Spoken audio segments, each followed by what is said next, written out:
Have you ever looked at a real-life lineup and wondered what in the world the manager was thinking? Now, if you've been around this channel before, you know what this is all about. We love looking at old real-life lineups and talking about some of the weird things that would happen and the strange decisions that managers would make. But here's one that's kind of puzzled me a little bit. We're going to talk today about a man named Andy Anderson. You've probably never heard of him. Anderson was a poor-hitting shortstop for the St. Louis Browns in 1948 and 1949.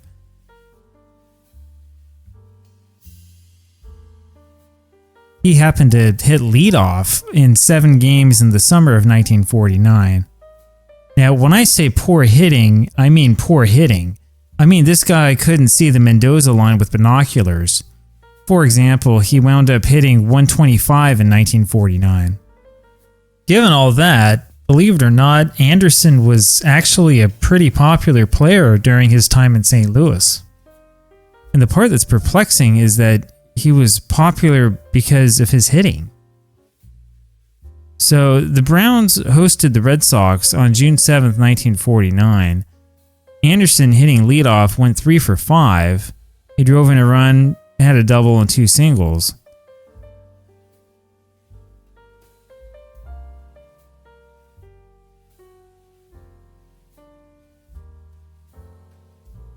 Then the next day, on June 8th, he went 2 for 4 again against the Red Sox, and he was able to get his average notched up just above 200.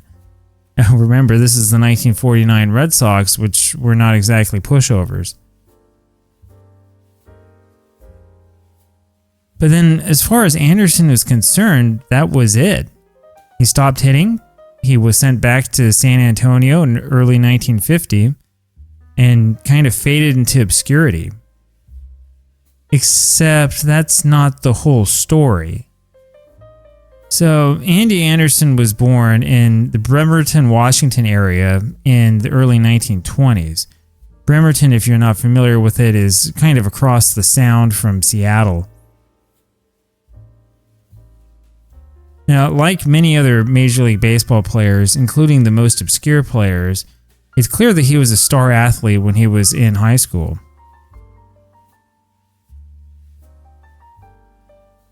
He was drafted by the Browns in 1940, coming straight out of high school, and he played well in his first 2 seasons in the low minors. Remember, we're talking 1940 here. The concept of the organized farm system was still something that was relatively new, and you see this in newspaper articles about Brown, that will talk about him moving from one team to the next for a public that I think did not completely grasp that he was actually the property of the St. Louis Browns and was being shuttled around from place to place in the name of development.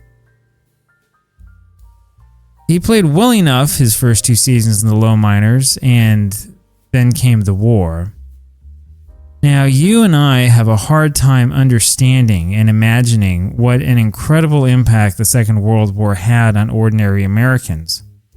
We're talking about Americans like Andy Anderson.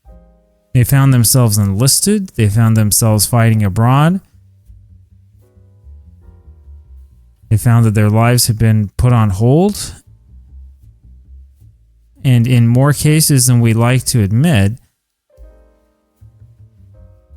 they find that their dreams were completely shattered.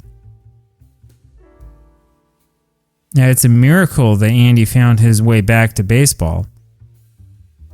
Not only that, but from time to time he would thrive, and it wasn't just against the Red Sox. When you do research on him, you see him playing well in spring training year in and year out.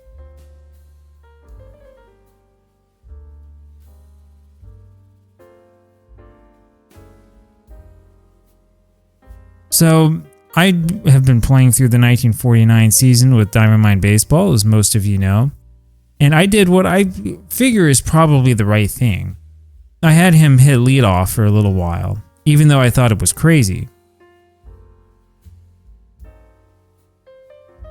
So the game we're going to look at here today featured the Browns going to visit the Senators in Washington. Now, I was asking myself if I was crazy while I was playing through this one, especially in the late innings with the game close. Anderson came up in the top of the 9th inning with 2 men on in a crucial spot.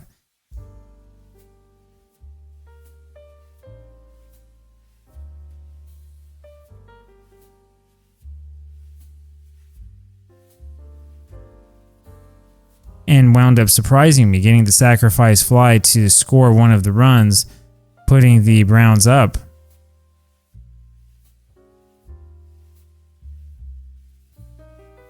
Of course, that wasn't quite enough.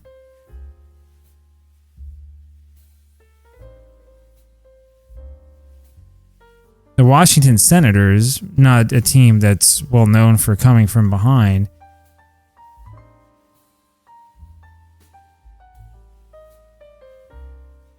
came back with 2 runs in the bottom of the 9th inning to win this one. Now, I'm happy that I took this chance on Anderson. I hate to tell you this, I don't think I'll ever stick him in the leadoff spot again since he's hitting .095 in this 1949 replay. But the thing is that there's more to Anderson's story than all of this. So the part that we're missing, the part that we're not talking about, is the fact that he was a prisoner of war during the war. He was in a German POW camp. He was captured around Christmas 1944 during the Battle of the Bulge and went into that camp for many months. Anderson lost something like 50 pounds during that ordeal. The report I read was that they would have a little bit of soup in the morning and a little bit of bread in the afternoon. Now, Anderson was a big guy. He was about 6'3", about 190 pounds, but certainly wasn't when they found him after the war. He had lost around 50 pounds because of his time in the POW camp. But you know what the worst part of all of this is? The part that none of the contemporary articles talk about? His feet suffered from frostbite because of his time as a prisoner of war. And when I read about this, I think it's a miracle that he could walk at all, let alone go back and play baseball at a high level. So keep that in mind when you look at his stats and if you read articles about him. In fact, we should keep that in mind when we're looking at any player from this period. What happened is not always what you think.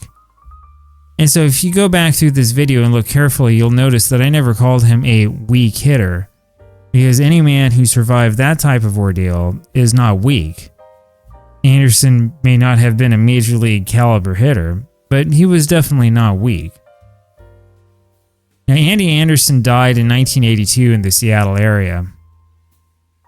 The local paper in the Bremerton area had a major article on him right after he passed away. And afterwards, Anderson faded away into obscurity. But you know, I think it's the least that I can do to try to preserve his memory at least somewhat through this project. It's amazing what you can find when you take a look and you start digging down. The ridiculous guy, the guy you're wondering why in the world he would ever hit leadoff, turns into one of your favorite stories. If you only take a close look and see what their life really was like, you'll find that the players that we care so much about are more than just a collection of statistics. They were real people. And the more you read about them, the more you like them and the more you care about them. So I pay my respects now to Andy Anderson, though he died 2 years before I was born. What a great story.